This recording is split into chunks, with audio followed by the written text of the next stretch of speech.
বাসায় আজকে আমাদের নারায়ণগঞ্জ 2 এর মাননীয় সংসদ সদস্য, ঢাকা বিভাগীয় বিএনপির সাংগঠনিক সম্পাদক, সাংগঠনিক সম্পাদক, মাননীয় সংসদ সদস্য আজাদ ভাইয়ের দিক নির্দেশনায় এবং রাকিব ভাইয়ের দিক নির্দেশনায় দুপতারা ইউনিয়ন বিএনপির দূর সময়ের কান্ডারি এবং দুপতারা ইউনিয়নের চেয়ারম্যান পদপ্রার্থী রমজান ভাইয়ের নেতৃত্বে আজকে এখানে মাদ্রাসার ছাত্রদেরকে ক্রিকেট, ফুটবল, বিভিন্ন ক্রীড়া সামগ্রী পাঠিয়েছেন রমজান ভাই।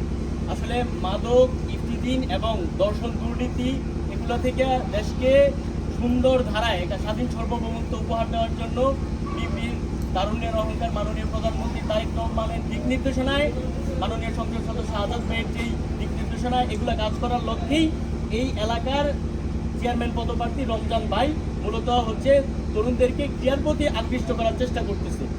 সমাজে বিশৃঙ্খলা, অশ্লীলতা, মোবাইলে আসক্ত এগুলো থেকে দূরে রাখার জন্য মূলত হচ্ছে এই কর্মসূচিটা। এখানে উপস্থিত আছেন এই ওয়ার্ডের এবং দুপতারা ইউনিয়নের সভাপতি এবং এই ওয়ার্ডের মেম্বার পদপ্রার্থী আমাদের প্রিয় সুমন ভাই। আসলে ওনাকে বলবো কিছু কথা বলার জন্য।